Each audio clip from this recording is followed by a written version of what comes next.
Alors, le deuxième auteur maintenant dont j'aimerais parler est Machiavel. Alors j'irai beaucoup plus vite sur lui parce que vous allez lire un extrait du Prince dans le manuel. Alors, six choses sur le Prince de Machiavel.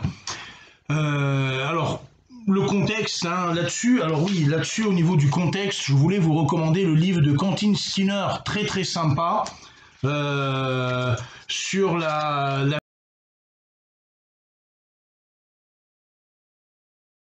vie et les concepts de Machiavel. En plus, je l'ai dédicacé, je l'avais rencontré lors d'une conférence, quelqu'un de tout à fait passionnant.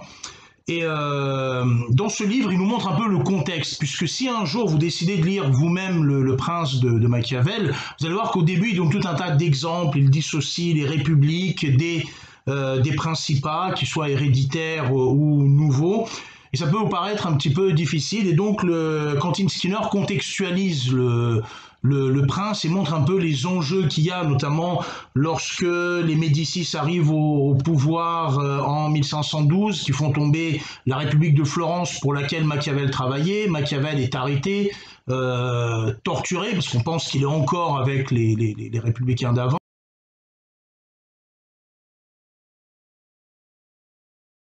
Il va être libéré, et c'est l'été entre juin et décembre 1513 qu'il écrit Le Prince, et qui était destiné uniquement à Laurent de Médicis pour qu'il le réintègre dans sa cour.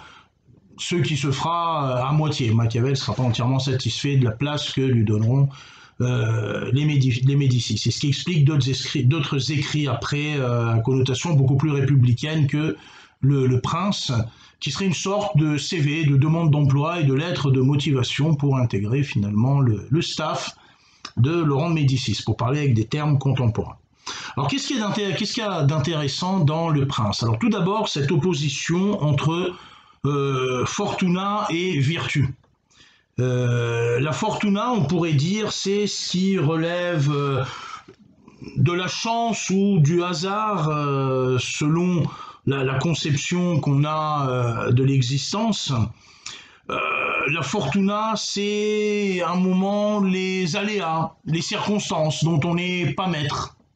Elles peuvent dépendre du destin, ça veut dire que tout est prédéterminé, ou bien du hasard, c'est que rien n'est prédéterminé, que tout est contingent, ça aurait pu arriver ou ne pas arriver. Quoi qu'il en soit, la fortuna, ce sont les circonstances, c'est ce dont on n'est pas maître. Et la fortuna, alors Machiavel donne une image quand même un peu macho. Il y a pas mal de machisme hein, dans la pensée politique, on a vu avec Aristote, chez Machiavel aussi. Alors je vous lis un extrait, comment est-ce que Machiavel, dans le livre 25 du Prince, définit la fortuna. La fortuna est femme et il est nécessaire de la battre et de l'affronter quand on veut la soumettre. Et on voit qu'elle se laisse vaincre davantage par cela que par ceux qui procèdent froidement.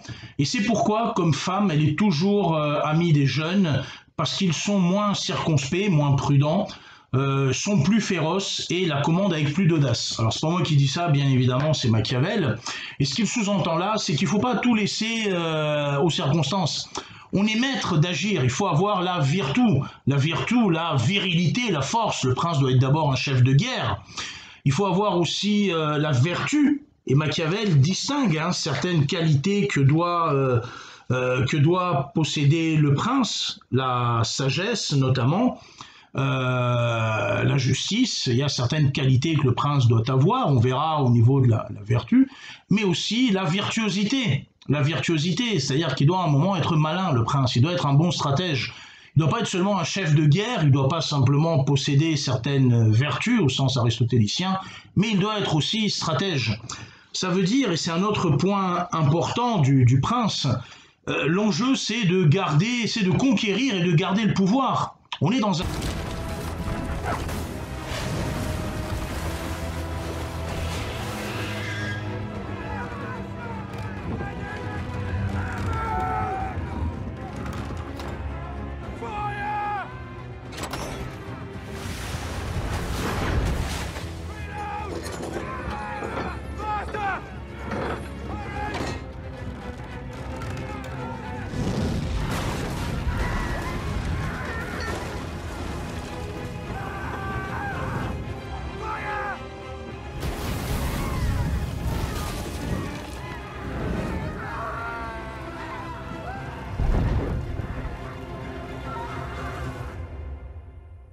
dans un monde en guerre.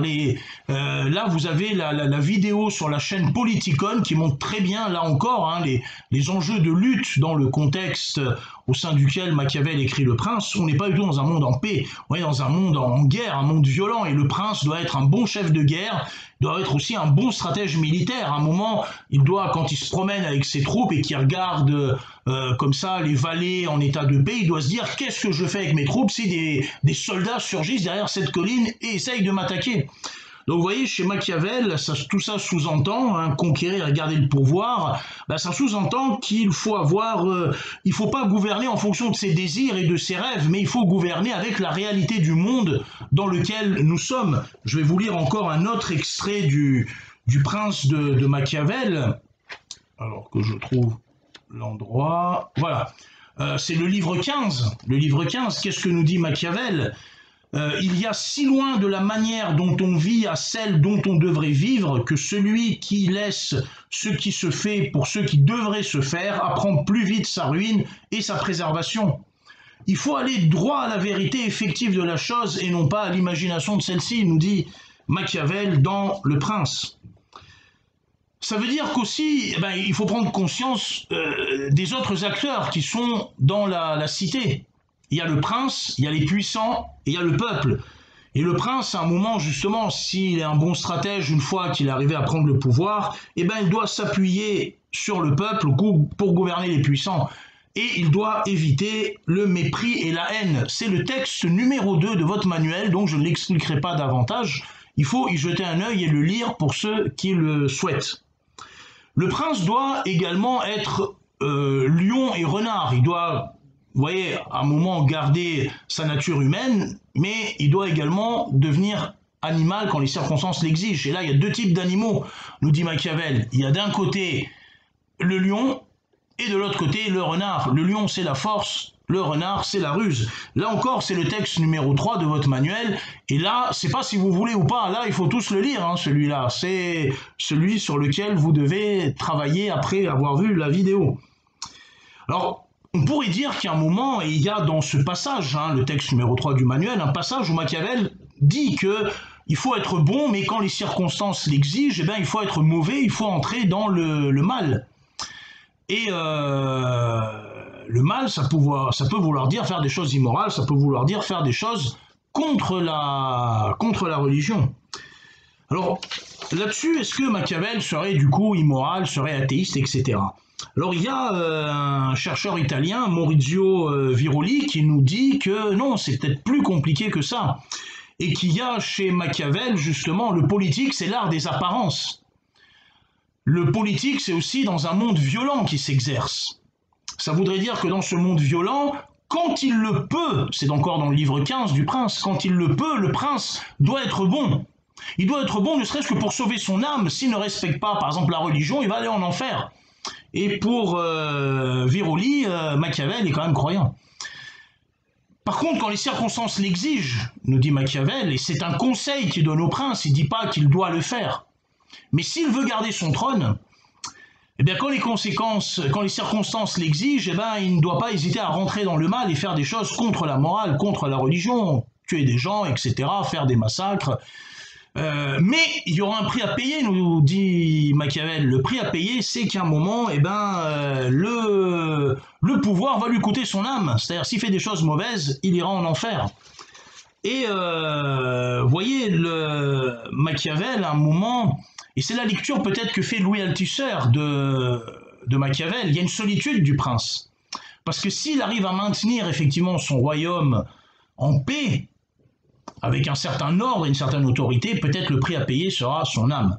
Machiavel donne un dernier conseil au prince. Il doit se méfier des mercenaires, c'est dans le livre 12 notamment, et il doit aussi se méfier des flatteurs, dans le livre 23. C'est certainement pas aux gens qui viennent lui dire du bien de lui, et surtout en profitent pour lui dire ce qu'il doit faire, que Machiavel doit s'appuyer, non. Machiavel doit bien gérer le prince, doit bien gérer ses conseillers.